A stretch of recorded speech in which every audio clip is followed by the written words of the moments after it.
Okay, hi Oleg. It's nice to meet you.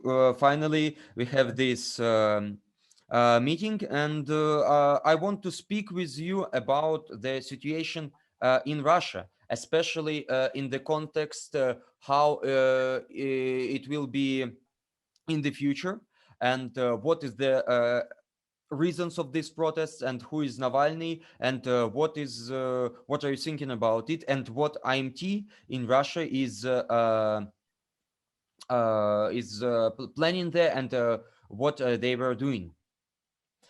So first question to you is actually, can you please describe the history of these protests and the context, and why, who is Navalny, why this protest started, and so on.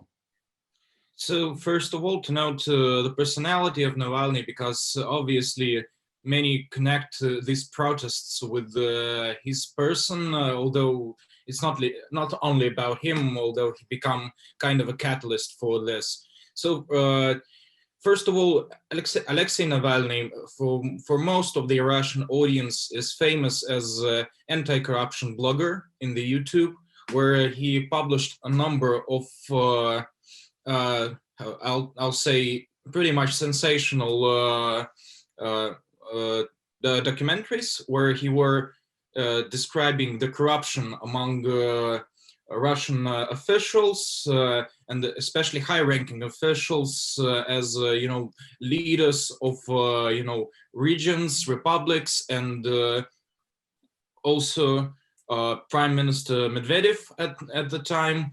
I think in 2018, and recently, as you may know, they've released his foundation for fighting corruption released a documentary about Putin's corruption and Putin's palace.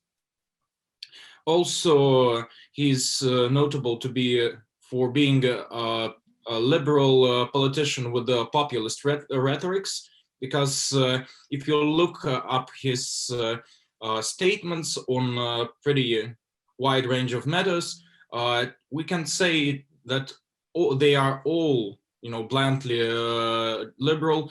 Many of them are pretty much populist, aimed at the general public. And also recently, if we can say, I think in last couple of years, his popularity was a little bit lower than I think maybe in 2018. Recently, it just skyrocketed after the situation when he was poisoned by Novichok, military poison, and then delivered to Germany when where he was recovering in Charité clinic.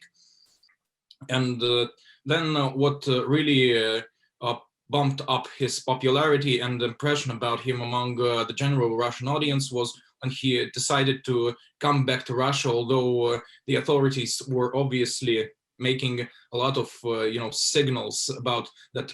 If he'll stay in Germany, okay, he may be a political refugee, they'll be fine with that, but what they don't want that is him being back in Russia. And obviously recently, when they've restarted one of the cases against him, the criminal case connected to Ivroshek company, it was obviously politically motivated. So here, it doesn't matter for us whether he's really guilty on that matter or not, because the motivation here, it's obviously a political motivation, and it's about politics. That's how we must perceive this. And the general audience in Russia perceive this in this way. They understand it. And also, and that's one of the points that in kind of way kickstarted those protests. Navalny's headquarters in Russia were calling for those protests against him being prosecuted. But another thing I need to note about the nature of those protests is the general Okay, situation. wait a minute. We will a little bit after about protests. So, what is important for I think international audience, and what do they always do is what they are talking about, like leftists, that Navalny is Nazist. And the second point is that Navalny is a pro-imperialistic American spy that makes the color orange imperialistic counter-revolution or imperialistic, I don't know, putsch or something like this. And this what we should I think discuss here. Is Navalny really Nazi? Is he actually the American spy, or is he actually working for America interests, or for Europe, or for Angela Merkel, or whatever? Because it's very important, because because European leftists and American leftists, they thinking like Germany and America are their main enemies. Yes, and if Navalny is kind of friend of Germans, yes, and kind of enemy of Putin, and Putin enemy of Germany. You know this logic. Yes, Putin became our friend, and so on. So I repeat questions. Navalny is Nazi, Navalny is American comprador, or whatever?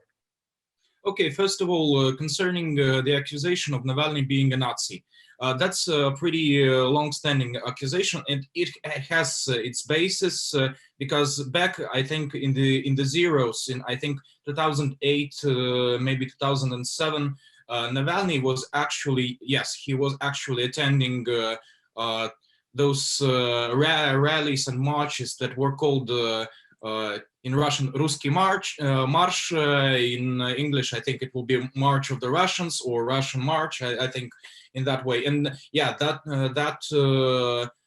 event was collecting a number of groups who were obviously there were pretty straight Nazis in there, and also there were another right-wing nationalistic groups, but over a different spectrum, like National Democrats, pretty much average conservatives from time to time. Yeah, he was there, and he was trying to, play this game, kind of trying to attract the attention and the support from the right wing. But as I've already noted previously, Navalny is more of a populist rather than some kind of hardline ideological politician. The main point of his reference is fighting the corruption, trying to reveal the facts of the corruption among Russian officials and so on. And in this way, he is ready to try to attract the attention of a different kind of politicized audiences. Back in the zeros, it was for the most of the time, yeah, guys from the right wing. But first of all, we need to know that I think most of influential right wing and especially ultra right wing groups in Russia were crushed or dispersed after 2014. Many of them gone to the war in the Ukraine, to one side or another, and it was also a point of a split within the right-wing forces, whether they are standing for Ukraine or for pro-Russian forces in the Ukraine and in this war. And well, if you ask me whether Navalny is a Nazi, I'll say no. He is a populist who is ready to play the different sides and try to attract the attention and the support of a different audiences. But he's in no way any hardline, right winger. Obviously, he is mostly his economic stances. He is a liberal, no question about it. But he's ready to play for different audiences depending on the moods of the average people, of the masses. That's what also makes him, that's also his strong point. Okay. Aside from, yeah. So, I can add something that also Navalny, as we remember, supported the protests against the increasing of the pension age. Yeah, but another liberals also played this game, so it's not something like even libertarians played this game. So Yeah. but the question about that, Navalny is American spy, that he tries to make his political program is destroying Russia or making Russia a colony of USA or Germany, and destroy the independent politics of Putin and Russian government. This what you can hear not only from Russian leftists, but even in the here in Germany or in USA, they can repeat this mythology. What do you think about it? Yeah, it's a problematic question. I know that concerns many of the left in Europe, especially. In many times, I know it depends on the stance of the nature of Russia nowadays, whether it's anti-imperialist force or not.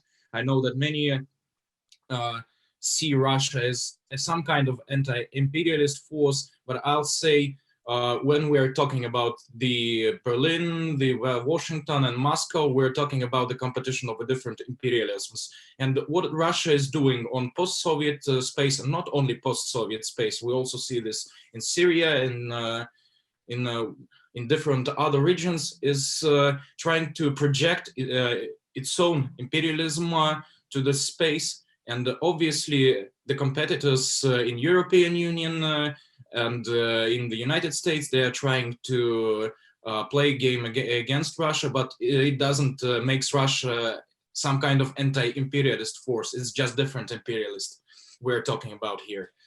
So obviously they will be trying to use any pretext to try to attack Russia, but it's not the point here. It's not the point that Navalny is some kind of, CIA or agent or an agent of German intelligence. It's about the natural logic of how different imperialisms competing against each other nowadays, also using political prisoners, politicians who are not in power to fight against each other, to try to compromise another's position, try to use it as a propaganda. So we can say it's just a part of a natural process in the circumstances. But if we will be talking that, Navalny is in some way an agent or getting money from the United States or from Germany, well, I can say I don't know whether he's getting those money or not. What is important for me is the backlash of his activity among the Russian society and the reaction to that. And another thing that I may say, if we're talking about who is getting money from where, then we can say that many of the profiled committees in Russian State Duma, Russian Parliament, are obviously an agents of a different intelligences, because they are also getting money from different foreign foundations that are located in the European Union and the United States. So if we're starting to search for an agents of an imperialism, we need to start with the Russian Parliament. Okay, so return back to the nearest. One question to clarify Navalny ideology. So we also can hear that, and it's quite common. I find that it's really awful, but it's quite common that people here think that Russia is kind of Venezuela. And that or kind of, I don't know, Soviet Union even, yes, and that Navalny is trying to destroy social politics of Russia and destroy the government property, yes, and Navalny tries to make the Russia slave of international financial institutes. Yes, and he tries to destroy social wings of working class, as how it's happening in Venezuela, for example. Yeah. What do you think about? Well, with this comparison with Venezuela, I can say here we have an absolutely clear mythology about Russia. anyone who is telling that Russia in some way is a hair for Soviet Union, for Soviet social politics and so on, no. Since Yeltsin and under Putin, we have a dominance of neoliberal politics in all spheres of Russian economy and social politics. We have extremely fast destruction of public medicine right now. It's just dying out. We have recent pension reform that raised the age of pension retirement up for 5-7 years for women and men. So that is also a part of what is happening. We have absolutely destroyed social guarantees that were under Soviet Union, and some of which even continued to exist even under Yeltsin for some time. Obviously, not effectively, but formally they have still functioned. Right now, Russian working class is an absolutely fragile position anywhere in most of the spheres, except for just some which have super profits. Maybe we can say about the oil industry or gas industry, but in any other sphere, you look up. All the employed people are in very precarious, very fragile position there. And we have very wide practice of informal employment, where you have absolutely no guarantees even for getting your money, not being thrown out from the work because you just don't have even the very basic contract where you're going. We have trade unions that are basically destroyed. We have a destroyed culture of trade, even of trade unions here in Russia, and that's also a part of state politics. We have our biggest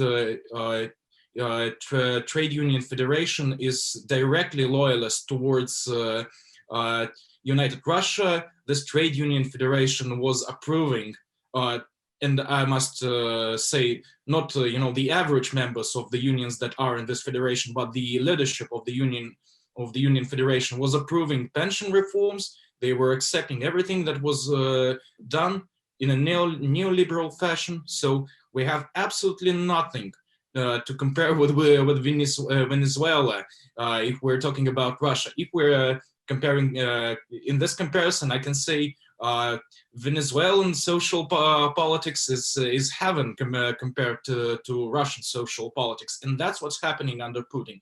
In this regard, Putin is absolutely no difference towards Yeltsin. That's the politics that were going on here since the 90s, and those politics, they are continuing and they're getting worse. That's what's happening here, and in this regard, Russia is in no way a hair for Soviet Union. Okay, so maybe we can come back to the future and speak about protests more in details. Okay, what was the reasons of this winter protest, of this Russian winter, as I've already heard it? What was the reason of this Russian winter, and what was the position of organization, what we're doing, and what do you think about all these protests? Maybe it's only just two imperialists making a war, and we shouldn't take part in these protests, or we have some different opinion on it. Mm-hmm. Okay, so one of the pretexts I've already mentioned it was about Navalny and his investigations, but there is a wider social pretext for it. First, I need to say that the political repressions in the last years, they were hastening. Just, I think, a week before those protests started, a court in Moscow conducted a trial on anti-fascist Azat Miftakhov, who got 6 years of imprisonment for false accusations, absolutely absurd accusations, but they were obviously motivated maybe by the will of people in the Ministry of Interior or other political motives. Doesn't matter. This conviction was absolutely false. And another thing is that right now, on the with the background of a global economic crisis, the situation for the average Russian masses has extremely deteriorated. I think lately, I think 1/4 of Russians who were attending, were asked by social services about whether they have enough salary for this or that, and 1/4 of them said that their salary doesn't cover the very basic needs, well, food, community services and so on. They don't have the money to pay for that. We have, I think, a record in the many years of unpayment of credits for banks because people just don't have money for that. We have a record of unemployment in 8 years. So that's the wider social context for those protests. And also a notable fact is that with all this background of extreme rise of the poverty in Russia and extreme rise of the poverty, especially among the working class, we have Russian oligarchs, Russian capitalists who hired their profits and enlarged their capitals with this background. So obviously that what infuriates an average public in Russia, and Navalny's investigation just became a catalyst for that. And as we could see, a lot of average workers were going out for those protests. And when we are talking about those protests, although they started and were triggered by Navalny's investigation and then his prosecution, but what we saw is that most of those protests turned out not just in favor of Navalny, in support of Navalny the politician, but turned out as a protest against the existing authority, against the existing state of things, and for liberation of political prisoners, for basically people were going out with, although pretty blurred image of what they want, but they were going out for social change against this neoliberal state that is suppressing them and that impoverishes them. So that was the mood, the average mood of those protests.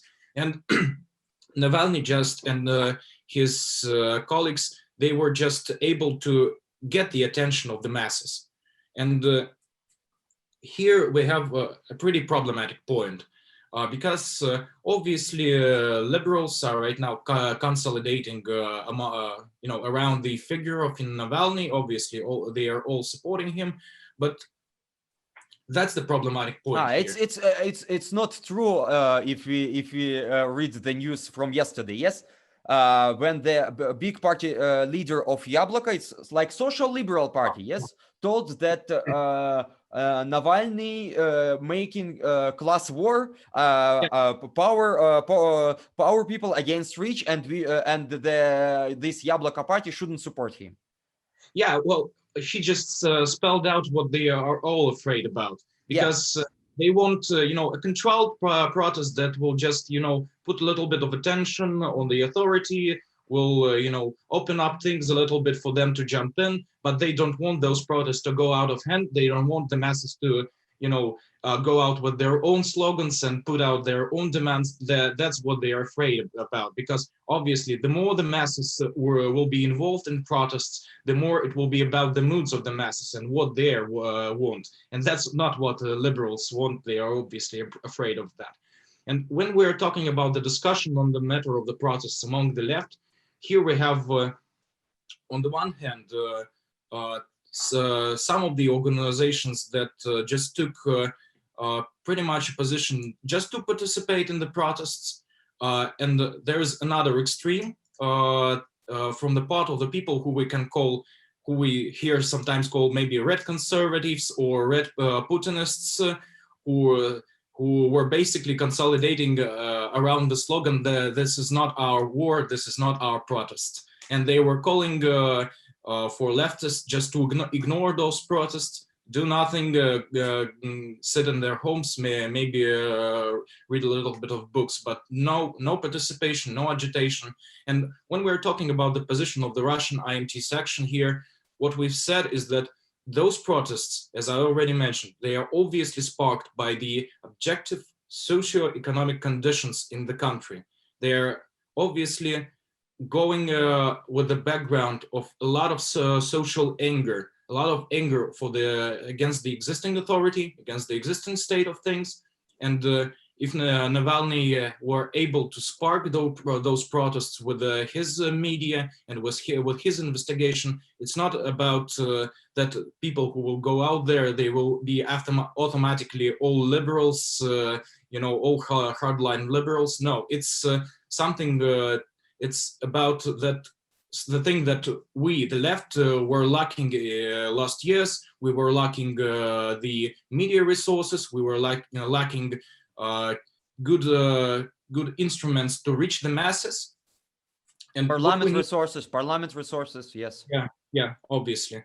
And what we have to do in this situation, as we've stated, is to go out to those masses who are going to those protests, who are going to those protests because of their social anger, which is basically an anger that is determined by their class position and the impoverishment of the last years, and to bring the Marxist ideas to them, to explain them why the proposals of Navalny is not enough to change their situation. Because why just trying to fight corruption within the framework of a capitalist state is not an effective recipe for changing their situation and for solving their problems. To bring our aim was to bring out our agitation and propaganda, to bring the socialist program to those masses, and in many cases it paid off. New people became started to notice us. Right now, many of them know about our organization, and many of them were greeting us, greeting our agitation and our arguments with support. Although obviously we were also meeting a lot of people who were not accepting that and were hostile towards us, but that's just the nature of how it goes in the streets. Because in the streets you will find different people with different motivations and so on. The main problem for us is that we're still a pretty small organization. We can't reach all the people in all the cities as wide as we want, but we need to do this work. Otherwise, we will just lose this field for liberals. And can you tell that people in protests were more friendly to left agitation this year rather than in 2018, when the last big Navalny's protests were? I think this time they were pretty much more friendly towards us. I think our comrades in the Far East, when they were going to protests in the same day in the evening, when they were at home after the protests, they already got 2 applications from people to join the organization. I was meeting a lot more people who were a lot more friendly than in 2018. And in fact, in 2018, I think when we were going out to agitate on the protests, I were meeting a lot of people who were, kind of poisoned with the libertarian ideas and who were saying things, some things like hammer and sickle, death and hunger. And I didn't even once heard something like that on this protests. And obviously, I was personally going out to agitate on the streets of Moscow. We were meeting a lot of more good feedback, and I think the composition of people going to the protests became more good for us, because there are a lot of more people who are employed workers who going out because of their class position, as I already mentioned, and that makes a lot more good social background for us to agitate among. Okay, so another important point that was raised on these protests is actually, as you started talking about Azat Miftakhov, is the police rage, yes, it's police violence. And the police violence was extremely high in these protests. I think it was like Russian record on the amount of arrests. One day, another day, they beat this record. And now there are a lot of politically motivated arrests, crime cases, and so on.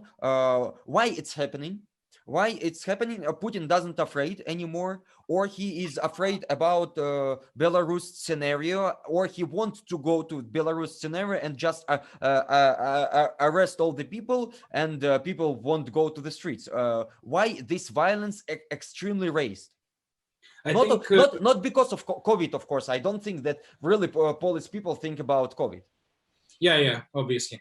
Well, I think you've been correct when you've talked about Putin being afraid of Belarus scenario, and but you know, the irony is that they've when they saw the protests, they started to use methods of Belarus police against the protesters.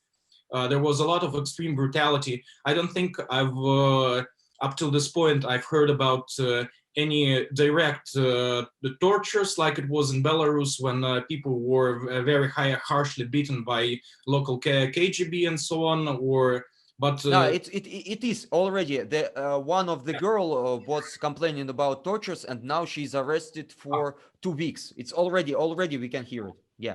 Okay, yeah, I think I heard something like that. I think they were putting a bag on her. Yeah. A bag on the head. Yeah.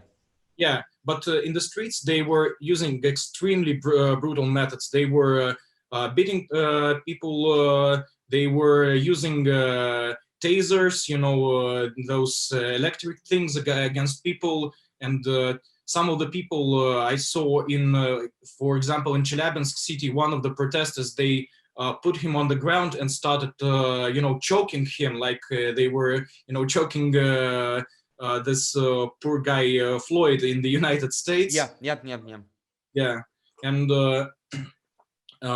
also when our comrade in Leningrad was when they were arresting him, they were also, you know, choking him.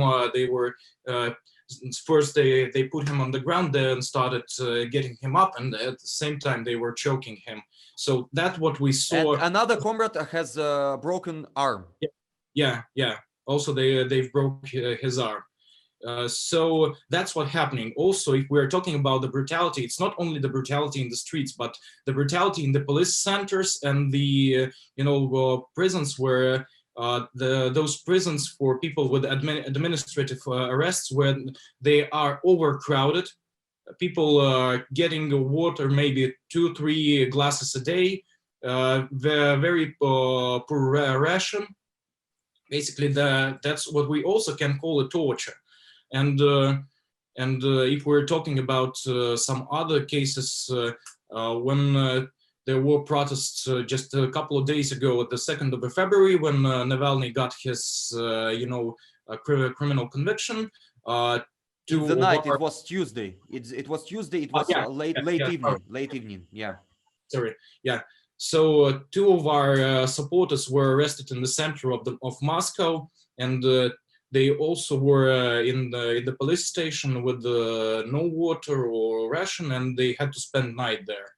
And right now they're waiting for court decision on their case. So that's what happening. And I think this kind of police brutality is a signal that the regime is afraid of what is happening.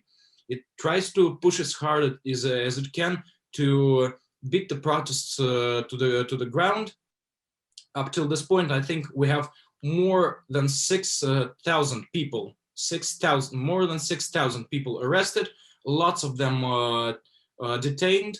Lots of them getting administrative arrests that are 10 to 30 days, basically in prison.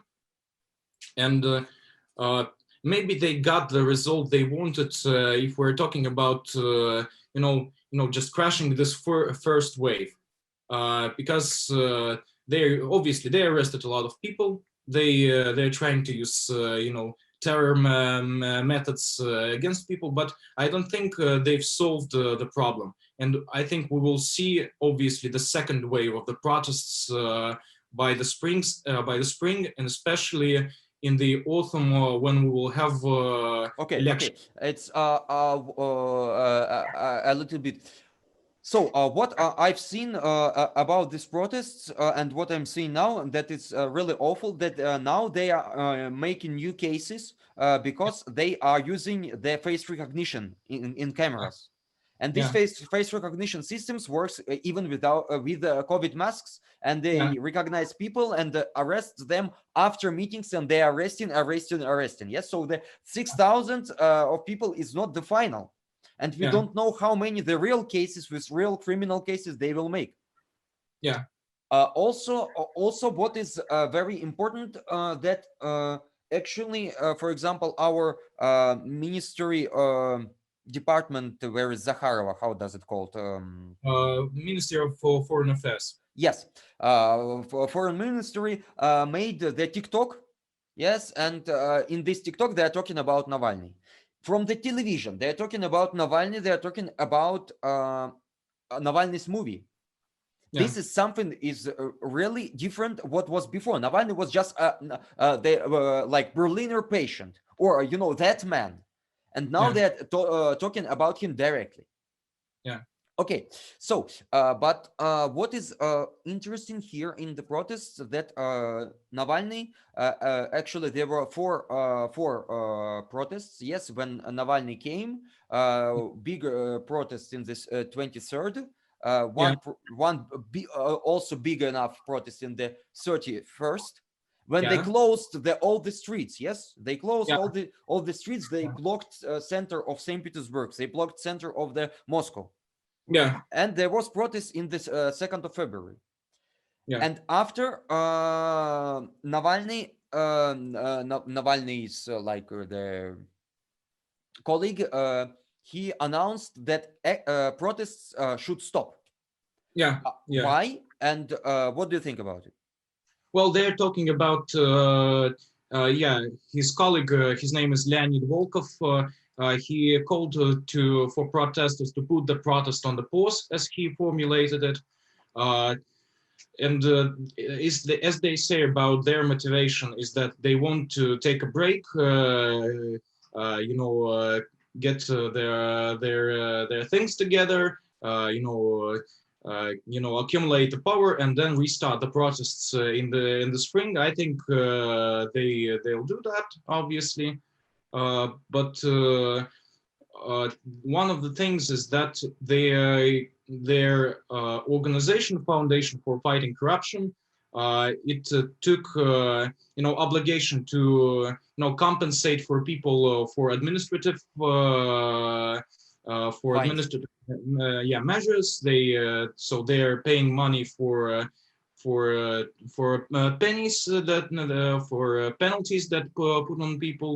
And obviously, with this amount of people who are going under arrest, so there will be a little bit of problem. It will be a little bit of problematic concerning, the financial resources for them.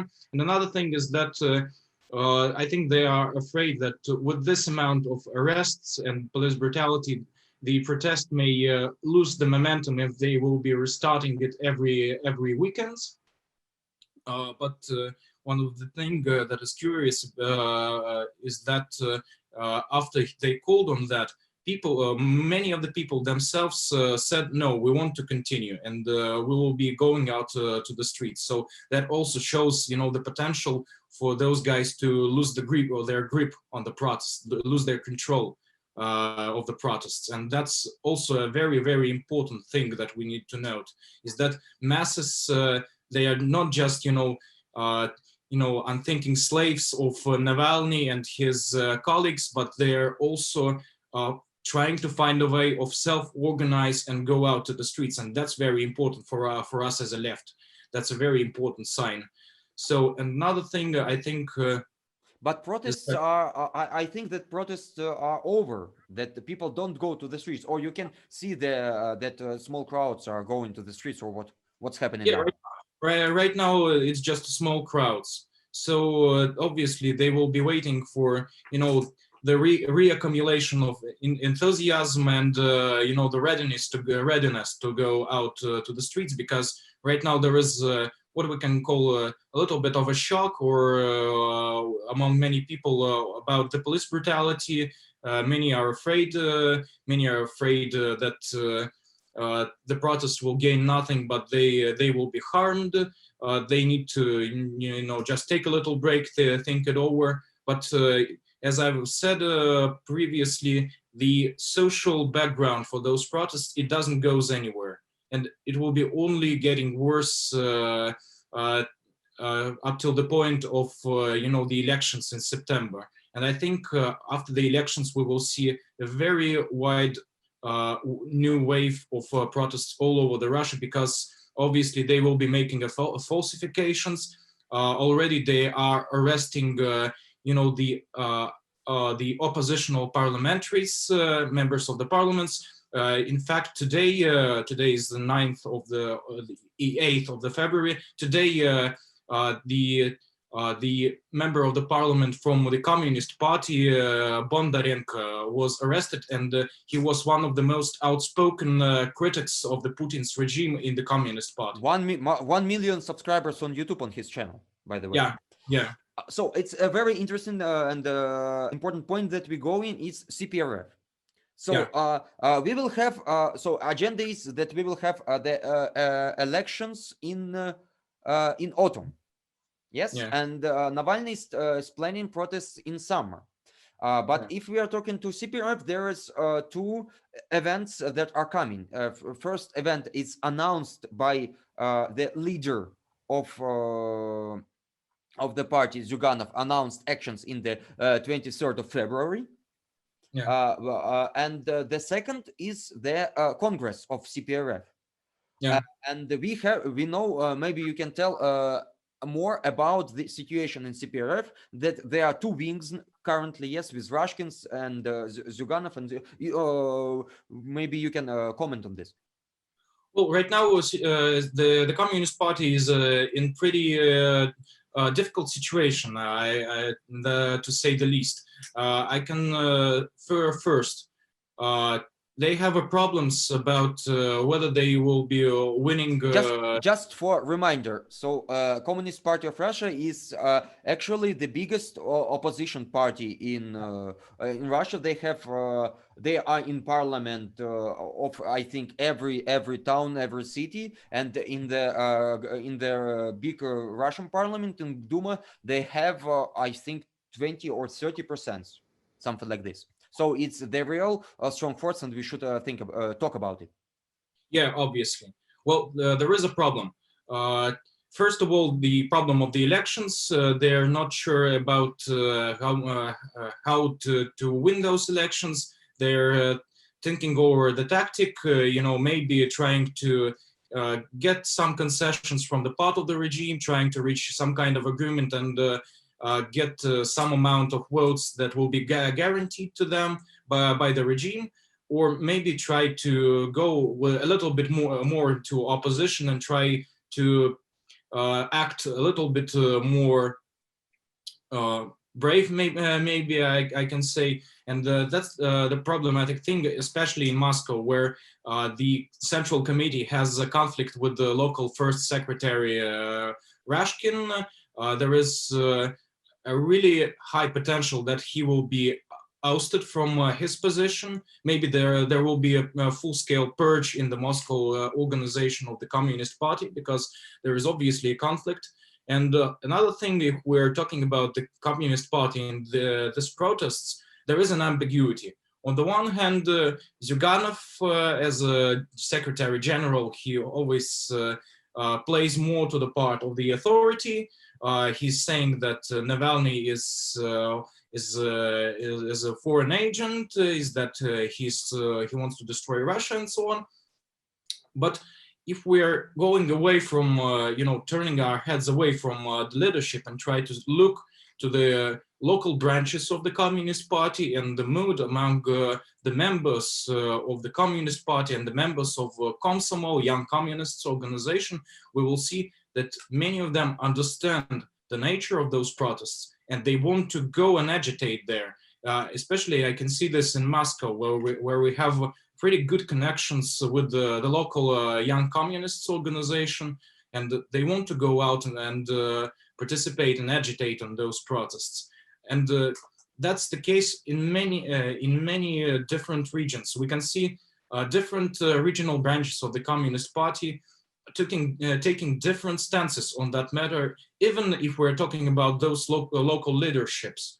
For example, on the one hand, we can see, for example, the leadership in the city of Krasnoyarsk, where they just ignored that, and even after Zyuganov called for protests on 23rd of February, local leadership in Krasnoyarsk, they have announced they won't be going out to protest. They just will be making a little bit of distribution of the papers, and then they will go watch some movies. That's exactly what they've said. And on the other hand, we can see that many in the leadership, for example, in Moscow or in Tver, in many problematic and poor regions, they tend to try to go into this protest and agitate, although not directly, many times not disclosing that they're there, that they are going there. Obviously, the leadership is trying to stay loyal on the local level, but that's the mood, that's the problematic mood within the Communist Party, because many in the party feeling that although they want to go out and that it's time to go out, their leadership is standing on a wrong side, and they don't want to be with this leadership. I won't be talking about that, there is any kind of serious risk of a split within the Communist Party, but there is a very high probability that within coming year we will see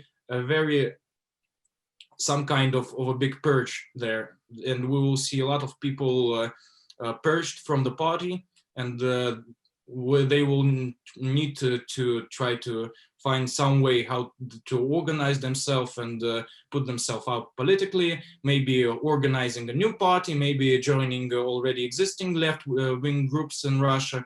We'll see how it will go, but I think it will be happening, especially when we're talking about the members of Young Communists organization, because as we know, young people are more tend toward the revolutionary moods, and they have more readiness to go in the streets and to agitate, and that already puts them in position of conflict with this higher leadership that is betraying the masses and staying loyal to Putin's regime. And well, we will see how this conflict will go, but this conflict obviously won't be solved just in a quiet manner. Okay, so also Bondarenko, that was arrested today, he was actually in the protests, and that's why he was arrested. So it's also interesting point what the leaders will do with him, but he is somewhere in Saratov, In Saratov. Yeah. Okay. So, but is these problems in CPRF also will cause problems to Navalny? Yes, because previously when there was this clever election strategy of Navalny that he made the site, the website where he put the candidates which should people vote to increase the opposition part in the Moscow parliament and other local parliaments. Yes. So the most people of this list were from CPRF. And I've seen a lot of sketches that Navalny is with sickle and hammer and he's already communist because he's supporting communists, obviously because it's the biggest opposition party. But what will Navalny do if the CPRF will become total loyal party? So it will become totally loyal party. So how there will be parliament elections? And what do you think? What is Navalny tactics about these elections if he will lose people? Actually, the people who can go to these elections. Yes. And where it will be there as just protest, or will be there Maidan, or will be there like the world revolution, or what? What is his plan? Well, right now he and his colleagues, they don't describe what their plan is. They are just telling that they will continue peaceful protests, as they put it. They will be trying to reach as much people as they can.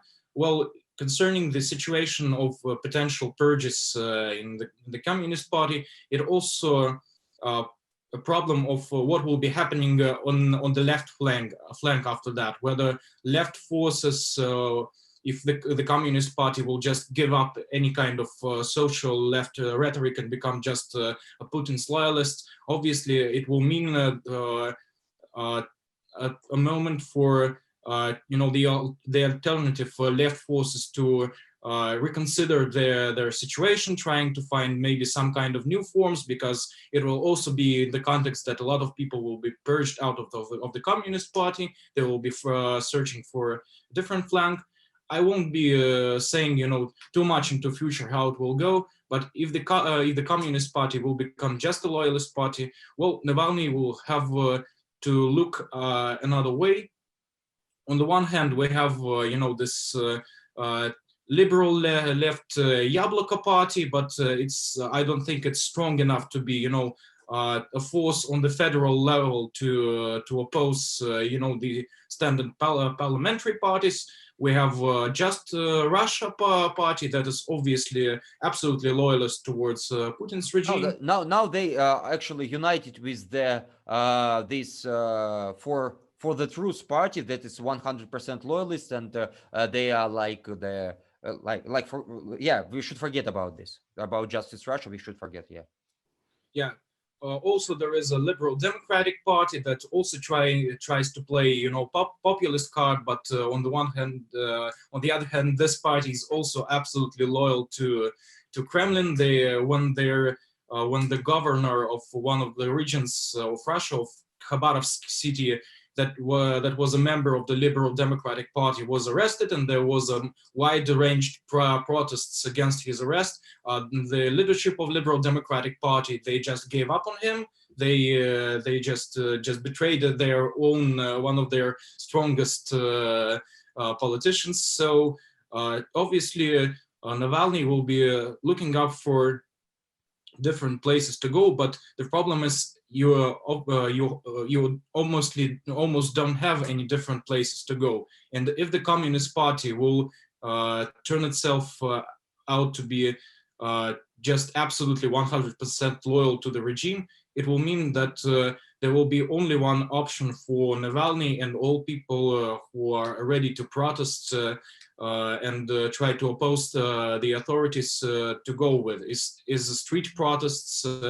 and trying to demand the cancellation of the elections, the re-elections, changing the legislations on the elections, reconsidering the cases that are considered political against people who are convicted. So there is a big real risk of that the situation will become more turbulent because of that.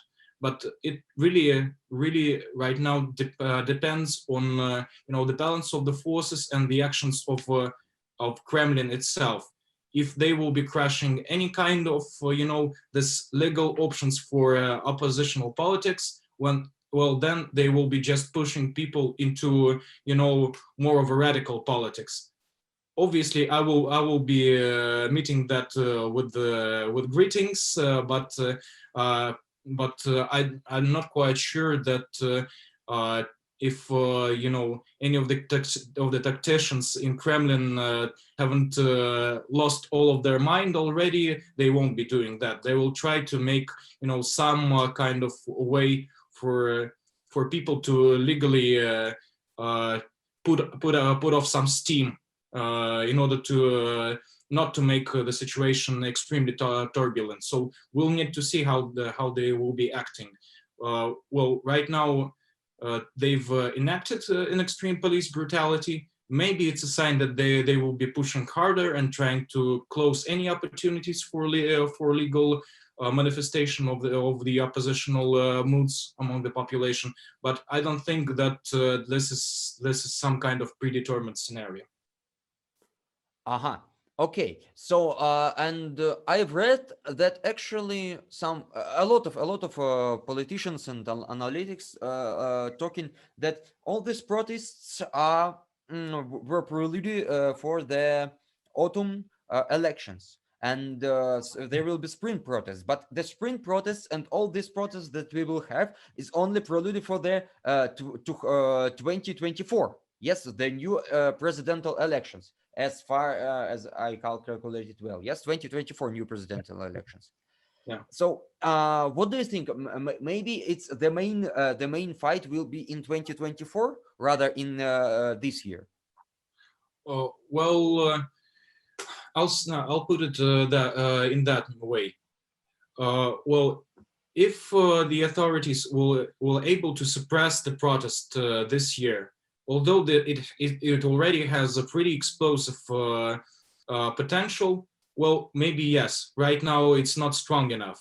And what we're not seeing in the first hand right now is that, and that's the difference from the Belarus. We don't seeing, people in the industries and the factories joining the protest, going out on the political strikes and so on, as it was in Belarus. Right now, we're not observing that. And maybe, yeah, that's the case. They will be able to contain the situation this year. But then they will just, postpone the explosion. And then the 2024 will be a main, year of a main battle. Because the situation will be deteriorating if we're talking about economy, and obviously it will be deteriorating if we're talking about police brutality, about the political cases, about the opportunities for oppositional people to express themselves publicly or through political parties. So it will be just more accumulated anger multiplied by more difficult economic conditions for very wide mass of the people, especially for the working class. Well, then it will mean that 2024 we will have a political explosion here that also will be involving the working class in it, and maybe the working class will be the main force in this political explosion.